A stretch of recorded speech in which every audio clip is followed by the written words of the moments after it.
माननीय स्नेहलता शेवडेने स्थापन केलेल्या भजनाचे क्लास इथे नियमितपणे घेतले जातात. सध्या चालू असलेल्या अधिक मासानिमित्त विविध कार्यक्रम मोठ्या उत्साहाने मंदिरात चालू आहेतच. त्यातील आज हा गोड सुश्राव्य भाग गीत रामायणातील गीत गायनाचा कार्यक्रम माननीय पद्माताई नाडगौडा सादर करणार आहे. पद्माताई नाडगौडा स्वतः संवादिनीवर श्रीयुत गजानन कुलकर्णी तबला साथ करणार आहेत. तेव्हा कवी श्रेष्ठ गदी माडगुळकर यांच्या असीम प्रतिभेला विनम्रपणे अभिवादन करून कार्यक्रमाला सुरुवात करूया. गीत रामायण कितीही वेळा ऐकले तरी त्याची अवीट गोडी वाढतच जाते हे मात्र खरे. तर रसिक श्रोते हो, ज्येष्ठ श्रेष्ठ मान्यवर आणि भक्त परिवार, चला पुनश्च अयोध्येला जाऊ आणि रामकथेची अपूर्व गोडी गीत रामायणाच्या निमित्ताने अनुभवूया. मुख्यतः आज या मंदिरात श्रीरामाच्या सेवेची अमूल्य संधी प्राप्त करून दिल्याबद्दल मनपूर्वक आम्ही आभारी आहोत. तसेच दिलेल्या वेळेत गीत रामायणातील काही निवडक गीते चला ऐकूया. धन्यवाद. जय जय रघुवीर समर्थ. प्रभू रामचंद्रांच्या अश्वमेध यज्ञासाठी म्हणून अयोध्येमध्ये माणसांचा महासागर होता. ठिकठिकाणचे राजे, ऋषी, मुनी आणि तापस वेश धारण केलेले दोन बटू मंडपात आले. ते म्हणतात, आम्ही महर्षी वाल्मिकींचे शिष्य आहोत, आम्ही रामचरित्र गायन करतो. रामचरित्र गायन करतो म्हणणारे हे असे बटू श्रीरामांनाच माहीत नाही की हे आपले बसलेल्या समोर जे बटू आहेत ते आपले पुत्र आहेत. आणि या मुलांनाही माहीत नाही की ते प्रत्यक्ष सिंहासनावर बसून बसलेले माझे पिता वडील आहेत. आणि अशा या ह्याच्यामध्ये ही दोन बटू गायन करत आहेत. निवेदक सांगतो आहे, स्वय श्री राम प्रभू ऐकती कुशल रामायण गाते.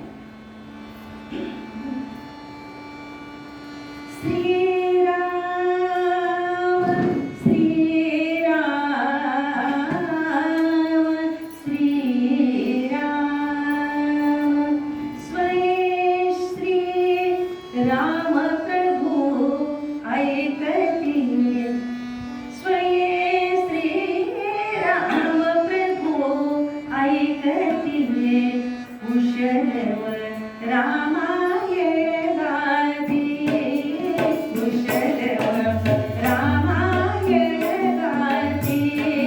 गाती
ते प्रतिभेच्या आम्रवनातील ते प्रतिभेच्या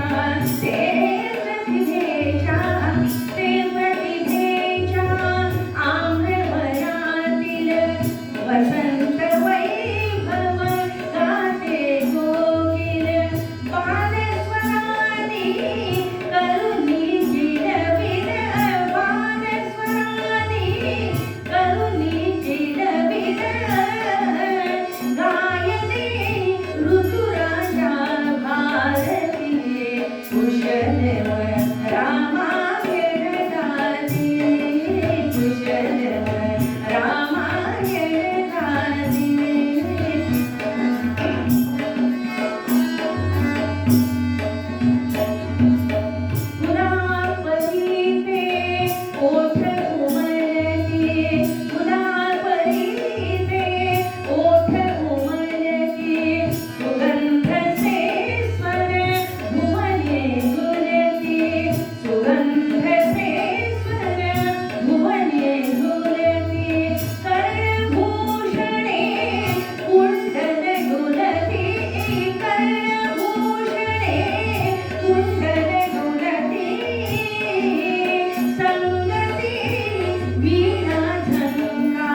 चित्रपटून श्रोतेजन ऐकत आहेत. सुवर्ण सिंहासनावर बसून प्रत्यक्ष श्रीराम ऐकत आहेत. तापस वेश परिधान केलेले राजपुत्र कुश आणि लव रामचरित्राचे गायन करीत आहेत.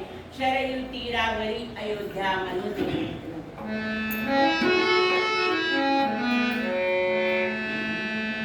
शरयू तीरावरी अयोध्या, शरयू तीरावरी अयोध्या, मनोनिर्मित नगरी अयोध्या, मनोनिर्मित नगरी अयोध्या, मनोनिर्मित नगरी. शरयू तीरावरी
अयोध्या म्हणून निर्मित नगरी, अयोध्या म्हणून निर्मित नगरी, अयोध्या म्हणून निर्मित नगरी.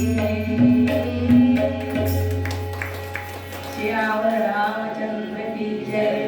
इतक्या वैभवशाली अयोध्या नगरीमध्ये सगळं वैभव असून सुद्धा पुत्रप्राप्ती नाही या इच्छेने दशरथाने एक यज्ञाश पुढे एका संवत्सरानंतर तो यज्ञीय अश्व परत आला. राजा दशरथाच्या विनंतीनुसार ऋषशृंगाने यज्ञ मांडला. एका शुभवेळी यज्ञीय ज्वालेतून एक रक्तवर्ण महापुरुष प्रगट झाला आणि दुर्नुंबीसारख्या कणखर पण मधुर साधाने तो राजा दशरथाला म्हणाला, दशरथा घे हे मायेसुरा.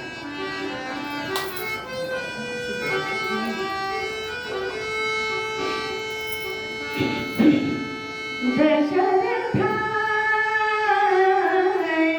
दशरथा घे पायस दान, पायस दान. दशरथा घे पायस दान, पायस दान. तुझ्या यज्ञी प्रगट झालो, तुझ्या यज्ञी प्रगट झालो. हा माझा सन्मान. दशरथा घे पायस दान, पायस दान.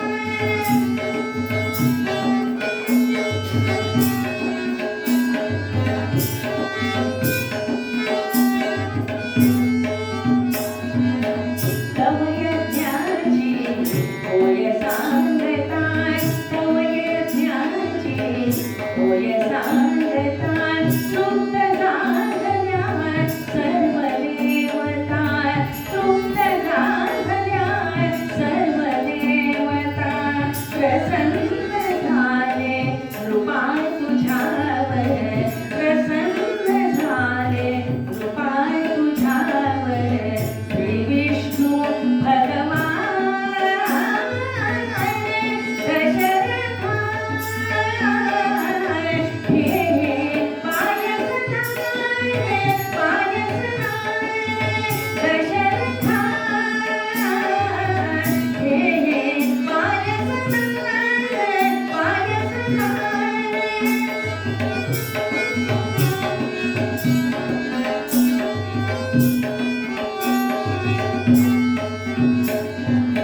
श्री विष्णूंची आज्ञा म्हणून, श्री विष्णूंची आज्ञा म्हणून आलो मी हा प्रसाद घेऊन, आलो मी हा प्रसाद घेऊन.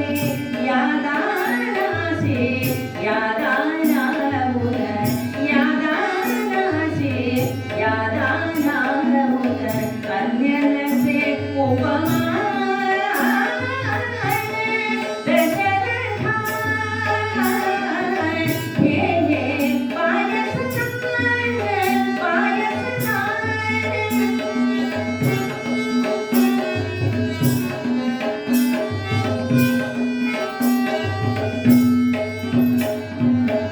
करात घे सुवर्ण थाली, करात घे सुवर्ण थाली. देराळ्यांना शिर आतली, देराळ्यांना शिर आतली. कामधेनुच्या दुग्धाहूनही, कामधेनुच्या दुग्धाहूनही ओझहीचे बलवान.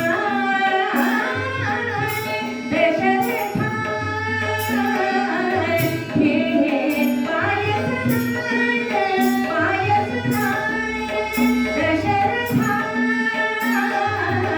घे पायस दान, पायस दान.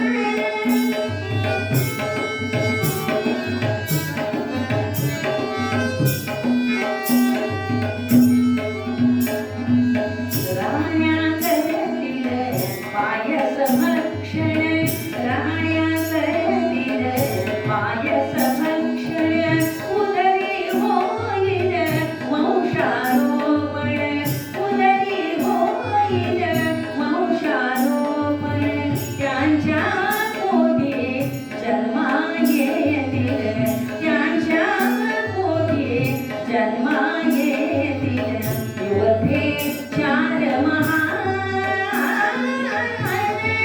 दशरथा, हे पायस दान, पायस दान.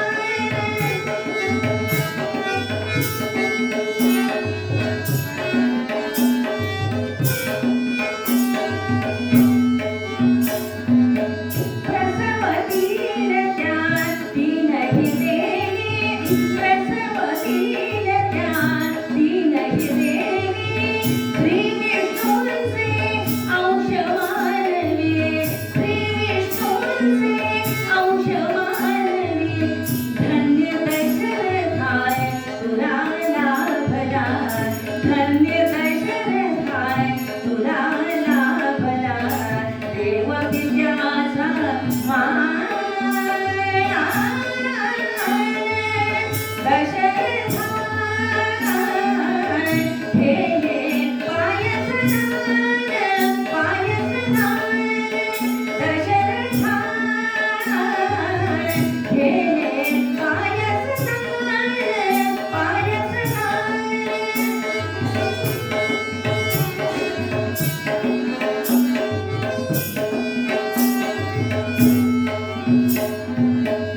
कृतार्थ दिसती तुझी लोचने, कृतार्थ दिसती, कृतार्थ दिसती, कृतार्थ दिसती तुझी लोचने.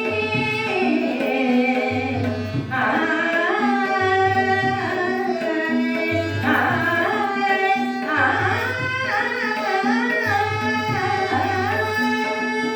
कृतार्थ दिसती तुझी लोचने, कृतार्थ मीही तुझ्या दर्शने, कृतार्थ मीही तुझ्या दर्शने, ते आज्ञावत कृपा पावतो, ते आज्ञावत, ते आज्ञावत कृपा पावतो, यज्ञी अंतर्धान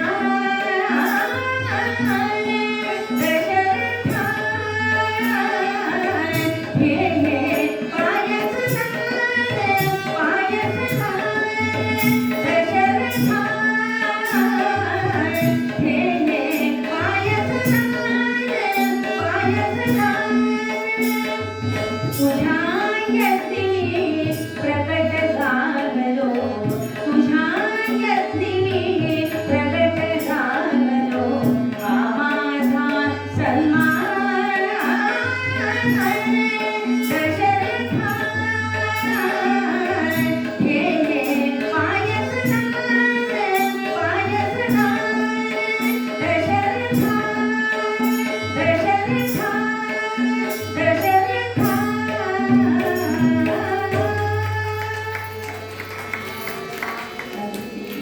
हे यज्ञपुरुषाचे वचन खरे ठरले.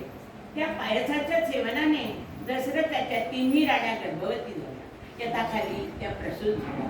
कौशल्येला श्रीराम, सुमित्रेला लक्ष्मण आणि शत्रुघ्न, कैकेयीला भरत असे 4 पुत्र झाले. राजाची इच्छा पूर्ण झाली. प्रासादातील सुखाला सीमा राहिला नाही. नगरजनांचा आनंद तर नुसता भरून ओसंडत होता.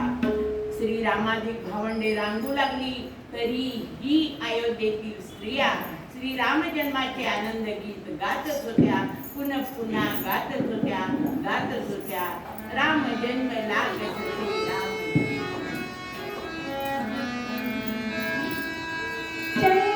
चैत्रमास त्यात शुद्ध नवमी तिथी, गंधयुक्त तरीही वात उष्ण हे तिथी, 2 प्रहरी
हा मुनिजनांचा आग्रह श्रीरामाला मोडवला नाही. लक्ष्मणासह ते मुनिजनांच्या बरोबर मिथिलेला निघाले. जाताना महर्षी विश्वामित्राने त्यांना अनेक कथा सांगितल्या. मार्गात एका ओसाड आश्रमाशी आले. हा आश्रम ओसाड का असे श्री रामचंद्राने विचारतात मुनिवर्य विश्वामित्राने अहिल्याची कथा सांगितली आणि चरण स्पर्शाने तिचा उद्धार करण्याची त्यांना आज्ञा दिली. श्रीरामाच्या चरण स्पर्शाने शिला सदृश्य पडलेल्यामुळे अहल्येच्या देहातून प्रकाश पाकला आणि मंजूळ सर उमटले. रामा चरण तुझे लागले आज मी शाप मुक्त झाले.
पुन्हा रोज नाय नाभे दृष्टी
मिथिला नगरीत पोहोचताच अतिशय आनंदाने त्यांचे स्वागत केले. हे दोघे पुत्र अयोध्यापती दशरथाचे पुत्र आहेत ते कळतात आनंदाला सीमा राहिली नाही. मल्लापती जनकाने भव्य दिव्य असं धनुष्य दरबारात आणविले. राम लक्ष्मणांनी त्या थोर धनुष्याला नम्रपणे प्रणाम केला आणि श्रीरामांनी लीलया ते धनुष्य उचलले. हे लोकविलक्षण दृश्य पाहून जनकाला अत्यानंद झाला आणि यथाखाली श्रीरामाचा भूमिकन्या सीतेशी विवाह झाला आणि आपल्या भातृकन्या उर्मिला, मांडवी, स्मृतिकीर्ती याही जनकाने लक्ष्मण, भरत आणि शत्रुघ्न यांना दिल्या. या अवर्णनीय विवाहाचा सोहळा अयोध्येला राम लक्ष्मण परत जाऊन कित्येक महिने लोटले तरी मिथिलेचे घाट सीता स्वयंवराचे गातच राहिले. स्वयंवर झाले सीतेचे.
श्री राम लक्ष्मण आणि जानकी सर्वांची आज्ञा घेऊन वनवासाला निघाले.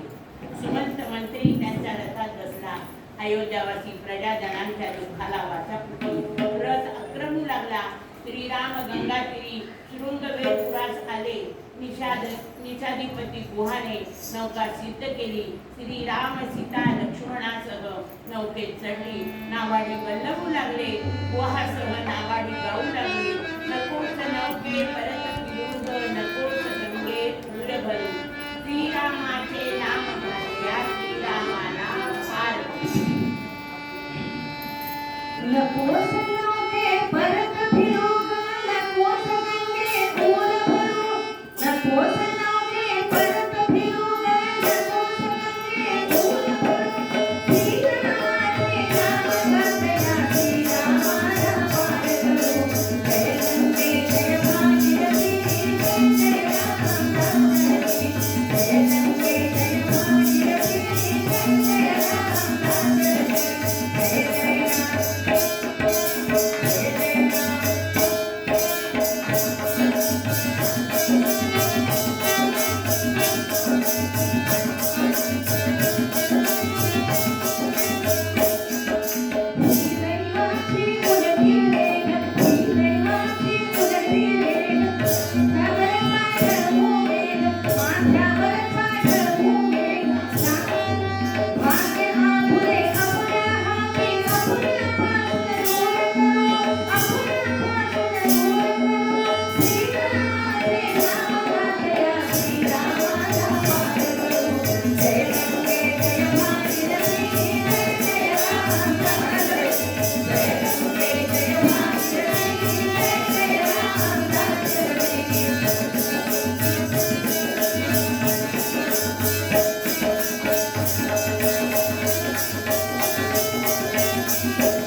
श्रीराम सीता लक्ष्मणासह वनवासात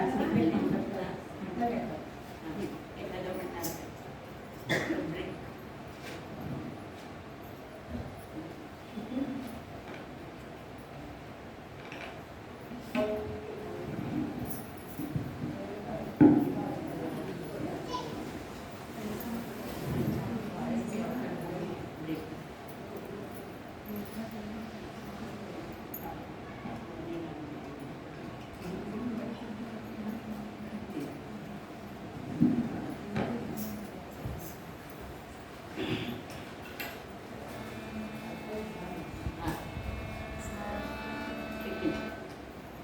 श्रीराम सीता लक्ष्मणासह वनवासात निघालेच होते. भरताला ही वार्ता कळताच सैन्यासह भरत चित्रकूट पर्वतावर निघाला. भरत राजाश्रमात आला. वेड्यासारखी त्याने श्रीरामाच्या चरणाला मिठी घातली. पितृ निधनाची वार्ता सांगितली आणि भरत पुन्हा म्हणू लागला, रामा, माझ्या आईच्या मूढपणामुळे आणि पत्नी प्रेमामुळे तुम्हाला वनवासी व्हावे लागले. तेव्हा सर्वज्ञ श्रीराम भरताला म्हणाले, दैव जात दुःखे भरता, दोष हा कुणाचा, पराधीन आहे जगती, पुत्र मानवाचा.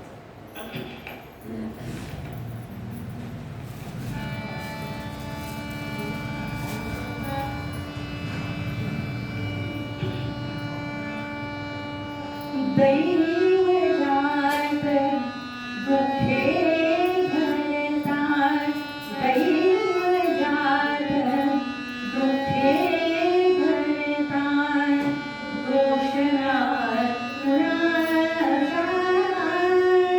पराधीन आहे जगती, पुत्र मानवाचा. दोष ना कुणाचा,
श्रीरामाने कितीही वेळा पटवून सांगितले की भरताचे डोळे कोरडे होईना.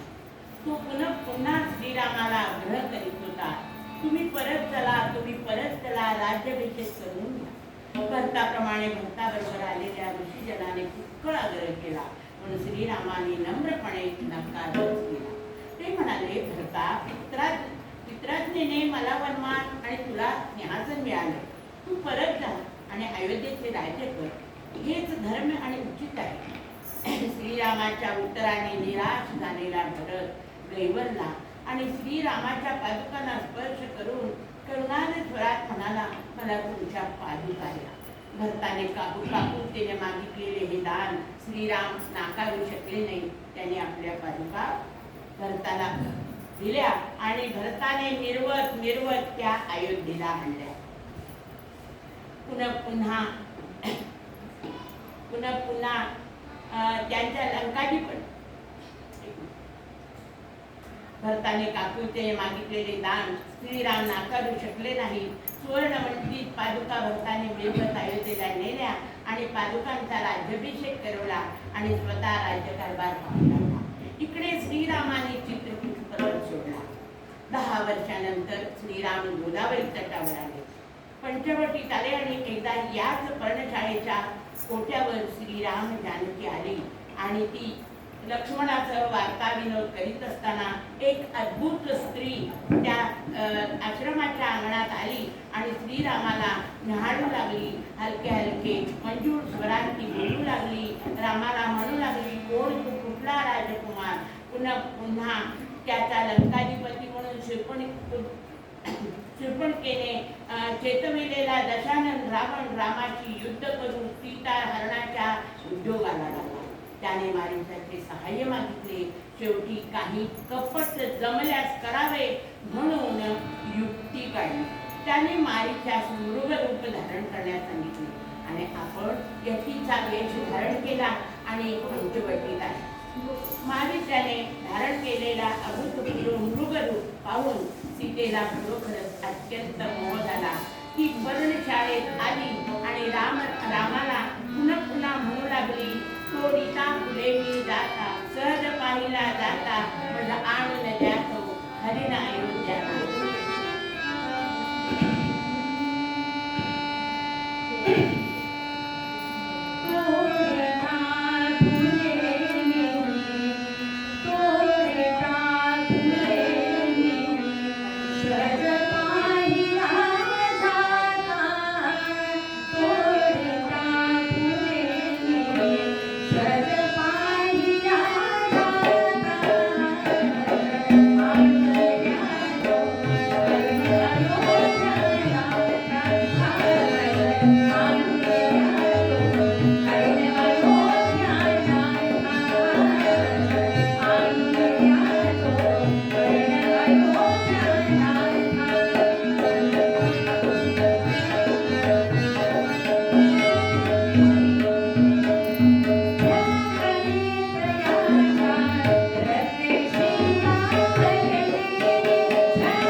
रमाबाईंना थोडीशी विश्रांती.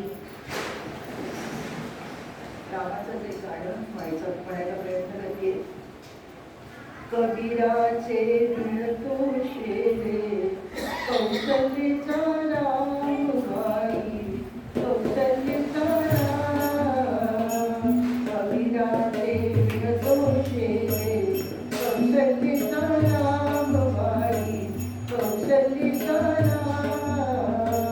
भाबड्याला भक्तासाठी, भाबड्याला भक्तासाठी देव करी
जटायू पक्षीराजाची श्रीरामाची भेट झाली आणि जटायूने सांगितलं की सीतेला रावणाने पळवले असे निश्चित सांगून पक्षीराज जटायूने देह ठेवला. सीता पेटवून त्याला भडावणी दिला तेव्हा तो धूमरहित अग्नीसारखा पुनर्जात होऊन बाहेर आला. त्याने किष्किंधापती सुग्रीवाची सख्य कर म्हणजे तो तुला सहाय्य करेल, तुझ्या पत्नीचा शोध लावेल असे रामाला सांगितले. यथावकाश सुग्रीवाच्या सेनेतील भरत आणि हनुमंत पेटत्या पुढच्या दिवशी रावणाच्या सभेतून उडाला आणि सर्व लंका पेटल्यावर आपले पुच्छ जल सागर जलात विजू दिले. सीतेने हनुमंताकवी दिलेला मणी रामाने ओळखला. असंख्य वानरासह राम लक्ष्मण दक्षिणेस निघाले. समुद्र तीरावर पोचले. सागराची प्रार्थना केली. रामाने संतापून सागरावरच शस्त्र उपसले. राम बाणाच्या भयाने समुद्र साकार प्रगट झाला.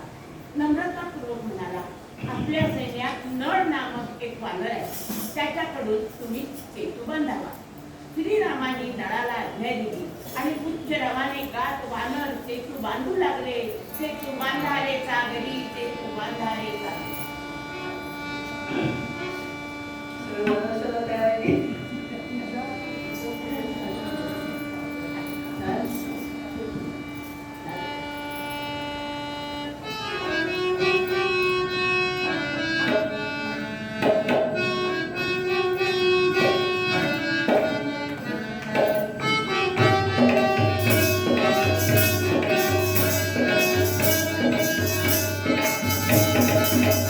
Hey,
इतक्या सगळ्यांचे उच्च स्वराने साथ मिळाल्यावर सेतू बांधून पूर्ण झाला. सेतू पूर्ण होता श्रीराम आपल्या सैन्यासह लंकेत पोहोचले. राम रावण युद्ध सुरू झाले. युद्ध सहाय्यार्थ देवेंद्राने आपला रथ सारथ्यासह श्रीरामाला दिला होता. अगस्ती ऋषींनी दिलेला दैदिप्यमान बाण श्रीरामाने धनुष्याला लावला. तो दुस्सह आणि प्रत्यक्ष मरणाप्रमाणे अनिवार्य असलेला बाण रावणाच्या वक्षस्थळात जाऊन घुसला. त्याने रावणाचे हृदय सतश्च्या विदीर्ण झाले. रावणाच्या हातून धनुष्य बाणही खाली पडले. तो महातेजस्वी राक्षसपती भूमीवर कोसळला. रावण मेला, रावण मेला, रामाचा जन्म झाला असे म्हणत अप्सरा आणि गंधर्व यांचे विजय गीत खाली येऊ लागले. देव हो बघाला रामलीला, भुवरी रावण वध झाला. श्रीराम अशा प्रकारे श्रीराम सीता लक्ष्मणासह युद्ध जिंकून अयोध्येत पोहोचले. स्वामिनी निरंतर माझी सुता ही क्षमेची म्हणत श्रीरामाने जानकीचा परत स्वीकार केला. राम सेनेत आनंद झाला. श्रीराम सीतेसह परत अयोध्येला निघाले. त्या दिवशी त्यांच्या वनवासाला 14 वर्ष पूर्ण झाली. अयोध्येत पोचताच श्रीरामचंद्र की जय असा आनंद गजर केला. भरत ओल्या झालेल्या नेत्रांनी म्हणाला, तुझे राज्य तू घे, परत घे. रामाने भरताला आलिंगन दिलं. त्या भेटीचा आनंद केवळ अवर्णनीय होता. सहस्राब्दी डोळे श्रीरामांना ओवाळू लागले. सहस्राब्दी कंठ त्यांचा जय जयकार करू लागले. त्रिवार जय जयकार रामा, त्रिवार जय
प्रसादाकडे नेले. मुहूर्त पाहून राम सीताला राज्याभिषेक करवला.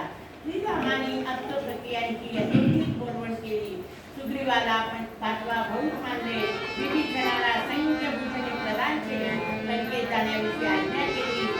हा निरोप समारंभ चालू असताना हनुमंत समोर आला आणि श्रीरामाचे चरण घट्ट धरून अत्यंत भावपूर्ण घरात म्हणाला, प्रभू म्हणजे एकच वर द्यावा, तुझ्याच चरणाशी मला हव्या. अनुत्तरित प्रश्नासह थोड्याच दिवसात अनुत्तरित प्रश्नासह गर्भवती जानकीला गंगा पार पोचून मोठ्या कष्टाने सौमित्र परत केला. सीता महात्मा वाल्मिकींच्या हाती लागली. त्यांनी कन्येप्रमाणे तिचे पालन केले. यथाकाली तिला ध्रुळी अपत्य झाली. पूछ आणि लव असे त्यांचे नामकरण केले. वाल्मिकीच्या देखरेखीखाली ही बालके मोठी झाली. ती जाणती दिसू लागली. अयोध्यापती राम कर्तव्य बुद्धीने अयोध्येचे राज्य चालवितच होते. सर्वश्रेष्ठ असा राजसूय यज्ञ आरंभला. त्या समारंभासाठी सहस्रावधी राजे मुनी प्रजाजन अयोध्येत जमले. मुनिवर्य वाल्मिकी हे आपल्या शिष्यासह आलेले होते. ते शिष्य म्हणजेच लव आणि कुश. बालवीर लव आणि कुश त्रिकालदृष्ट्या वाल्मिकीने कुशलवयाला आज्ञा केली.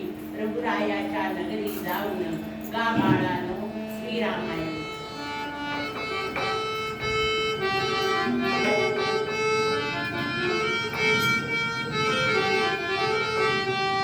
रघुराजाच्या नगरी जाऊन रघुराजाच्या नगरी जाऊन गावाळानो श्रीरामायण गावाळानो श्रीरामायण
संपवून ठेवायचं नाही म्हणून